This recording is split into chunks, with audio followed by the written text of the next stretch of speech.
महानगर टाइम्स ने कुछ समय पहले दो बड़ी खबरें प्रकाशित की जिसने सरकार की बड़ी पोल खोली है।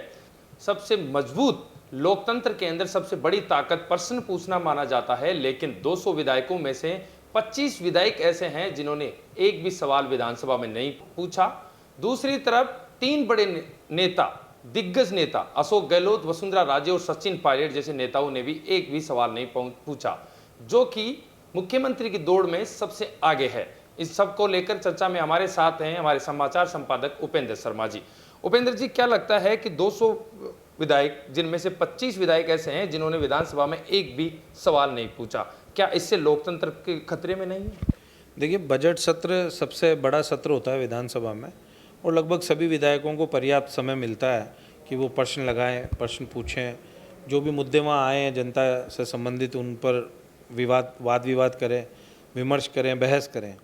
लेकिन 25 विधायक ऐसे हैं जिन्होंने कोई भी प्रश्न नहीं पूछा है, जीरो। और 25 करीब और विधायक ऐसे हैं जिन्होंने एक या दो प्रश्न नहीं पूछे हैं। 50 तो ये हैं और 25-30 करीब वो विधायक हैं जिन्होंने 2 से 5 या 8-10 सवाल पूछे हैं। मैं इन सभी को लगभग जीरो की श्रेणी में ही मानता हूँ। और जो मुख्यमंत्री खुद हैं और जो उनके कैबिनेट के साथी हैं वो प्रश्न नहीं पूछते हैं, नियम में प्रावधान है ऐसा। तो करीब 25-30 वो हैं, यानी 200 में से 125 के आसपास विधायक ऐसे हैं जिन्होंने या तो कोई प्रश्न पूछा नहीं, जीरो, या 2, 5, 3, 7 इस तरह के प्रश्न पूछे हैं। ये अपने आप में बहुत चौंकाने वाली चीज़ है कि जो नए विधायक होते हैं या जो जनता है वो ये समझती है कि जो बड़े और गंभीर नेता हैं, जनप्रतिनिधि हैं, वे ज़्यादा जिम्मेदारी से काम करते होंगे। लेकिन जब हम इस प्रोसीडिंग्स को देखते हैं विधानसभा की को, तो ये निराशाजनक नज़र आती है। अब इसमें जैसे खुद मुख्यमंत्री अशोक गहलोत जब कभी मुख्यमंत्री नहीं रहते हैं, 2 बार पहले जो 5-5 साल नहीं रहे थे, तब उन्होंने एक भी शब्द विधानसभा में नहीं बोला, केवल शपथ ली वही शब्द बोला। और किसी मुद्दे पर उनके कोई बहस, कोई उनका विमर्श, कोई उनके अनुभव का लाभ सदन को नहीं मिला कि किसी प्रश्न उन्होंने कोई लगाया हो या किसी पर पूरक प्रश्न पूछा हो या किसी मुद्दे के दौरान उन्होंने हस्तक्षेप करके अपनी तरफ से कोई बात रखी हो। वे जब भी बोलते हैं या कोई बात जनता से जुड़ी रखते हैं तो अखबारों में ही रखते हैं, सदन में नहीं रखते हैं। ये थोड़ा मुझे लगता है कि उनकी कमी है जो नहीं होनी चाहिए। वसुंधरा राजे जो खुद 2 बार मुख्यमंत्री रह चुकी हैं, उन्होंने इस सत्र में कोई सवाल नहीं पूछा है, बिल्कुल शून्य, न किसी बहस में भाग लिया है। जबकि 87 साल के 88 साल के कैलाश मेघवाल जो पहले विधानसभा अध्यक्ष भी रहे, उन्होंने 99 सवाल पूछे हैं। राजेंद्र राठौड़, कालीचरण सराफ, ये भी बहुत सीनियर विधायक हैं और 6-6, 7-7, 8-8 बार विधायक रहे हैं। इन लोगों ने भी 97, 98 इस तरह से सवाल पूछे हैं। और भी बहुत से कुछ विधायक हैं जिन्होंने 90 और 90 से ज़्यादा पूछे हैं। ये एक बेहतरीन विधायक होने की खूबी। और मैंने एनालिसिस किया उस प्रोसीडिंग्स का, तो जो लोग अच्छे सवाल पूछ रहे हैं, ज़्यादा बहस में इन्वॉल्व होते हैं, वो सभी 4-4, 5-5 बार से ज़्यादा जीते हुए विधायक हैं।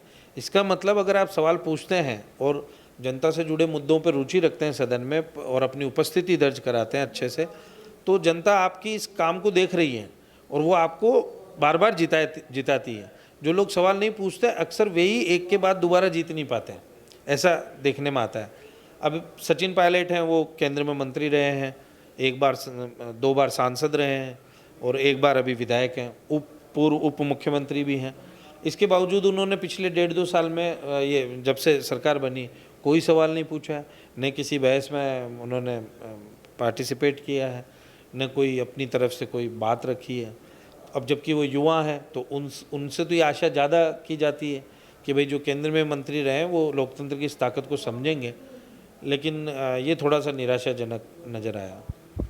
उपेंद्र जी, जो जनता विश्वास जताती है जनप्रतिनिधि में और उनको विधायक बनाकर विधानसभा में इसलिए भेजती है कि उनकी आवाज़ उठाएंगे, और यहाँ पर आकर विधायकों द्वारा जनता के विश्वास के साथ धोखा करना, क्या ये बड़ा धोखा नहीं है जनता के विश्वास के साथ? देखिए, धोखा जैसा शब्द थोड़ा मैं उसको काम में नहीं लूँगा, लेकिन हाँ, जनता जिन प्रतिनिधियों को चुनती है उनको बहुत ध्यान से देखती रहती है लगातार 5 साल तक, और इसलिए केवल वे ही जनप्रतिनिधि एक से अधिक बार या निरंतर जीतते हैं जो जनता की उम्मीदों पर खरे उतरते हैं। ये अनायास नहीं है कि कोई व्यक्ति, कोई विधायक जैसे राजेंद्र राठौड़ है, वो 7 बार निरंतर जीत रहे हैं, एक भी चुनाव उन्होंने हारा नहीं है। गुलाबचंद कटारिया है, देवनानी, वासुदेव देवनानी है, कैलाश मेघवाल हैं। कांग्रेस में भी कुछ लीडर हैं जो निरंतर जीतते हैं, लेकिन वहाँ संख्या कम है ऐसे जनप्रतिनिधित्व की जो निरंतर जीतते हों। भाजपा में इस तरह के लोग ज़्यादा हैं जो निरंतर जीत रहे हैं। तो जनता हमेशा उस पर वॉच रखती है जिस भी जनप्रतिनिधि को चुन के भेजती है, और 5 साल बाद में वो अपना निर्णय ठीक ठीक सुनाती है। जब हम देखते हैं कि उन जनप्रतिनिधियों का क्या हाल हुआ, बहुत सौ की जमानत जब्त हो जाती है, बहुत सौ के मंत्री पद रहते हुए वो हार जाते हैं, तो उसके पीछे कहीं ना कहीं यही गैर जिम्मेदारी वाली जो भावना है वो जिम्मेदार है। भूपेंद्र जी, ईमानगर टाइम्स ने एक और बड़ा खुलासा किया था कि जब जब कोई ऐसी बड़ी घटना होती है जो सरकार के खिलाफ जाने वाली होती है और सरकार के हाथों तक आंच पहुंचने वाली होती है, तो एक बड़ा सहारा लिया जाता है कमेटियां बनाने का। कमेटी बनाते हैं और उससे उस घटना से किनारा कर लेते हैं। क्या कमेटियां बनाना ही एक समाधान है सरकार के लिए? देखिए, बहुत पहले तो सरकारों में ये प्रैक्टिस हुआ करती थी कि कोई बहुत गंभीर मामला कोई हो गया जिसमें जनता का विश्वास अर्जित करने की आवश्यकता है, तो वो एक तरीका होता था कि भाई ठीक है, इस विभाग में गलती हुई है तो इस विभाग की इस गलती को सुधारने के लिए इस विभाग को जिम्मेदारी नहीं देके विभाग के बाहर किसी की कमेटी बनाई जाए, कोई रिटायर्ड आईएएस की या कोई रिटायर्ड जज की अध्यक्षता में, ताकि लोगों में विश्वास जमे।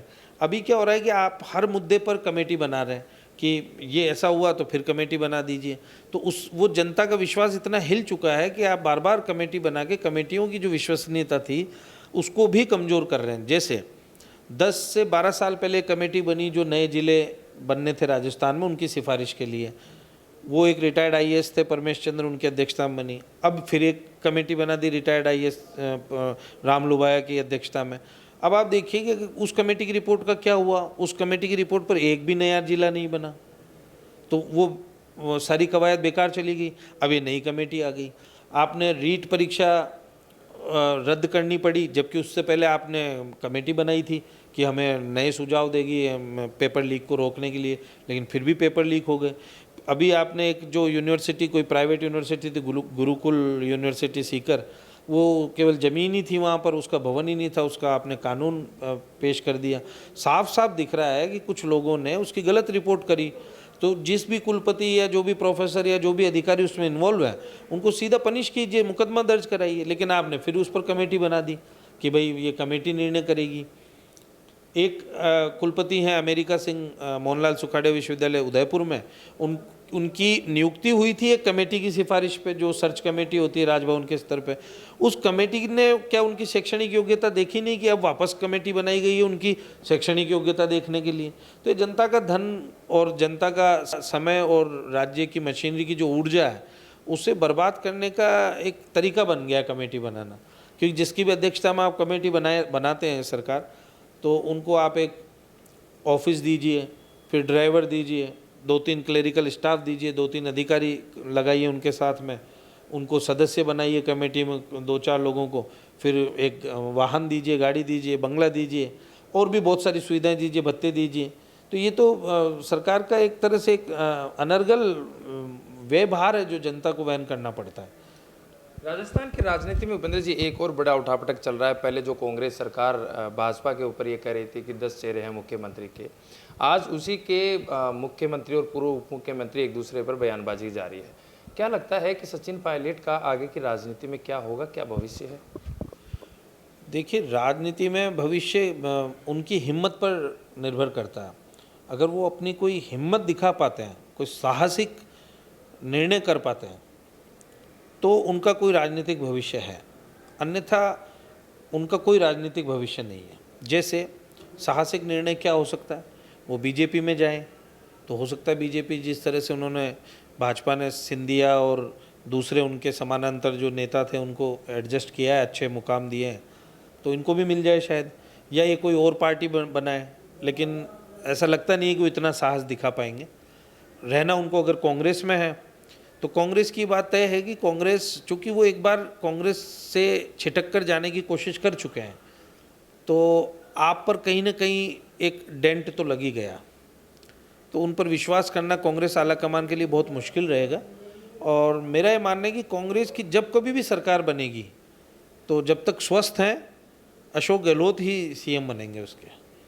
ये थे हमारे साथ समाचार संपादक उपेंद्र शर्मा जी, जिन्होंने बताया कि लोकतंत्र की सबसे बड़ी ताकत है सवाल पूछना, और यदि विधायक उसी से कतराते हुए नजर आएंगे तो आने वाले समय में जनता उनको उनका रास्ता दिखा देगी। और दूसरी तरफ कमेटियां बनाकर अनायास ही सरकार जनता के पैसों का बर्बादी कर रही है। कैमरामैन सौरभ के साथ सागर चौधरी, महानगर टाइम्स के लिए, जयपुर, राजस्थान। नमस्कार, मैं हूं सागर चौधरी और हमारा ये वीडियो आपको पसंद आया हो तो लाइक और शेयर जरूर करें, और हाँ, हमारे चैनल को सब्सक्राइब और फॉलो करना आप बिल्कुल ना भूलें, ताकि देश और दुनिया की कोई खबर मिस ना हो।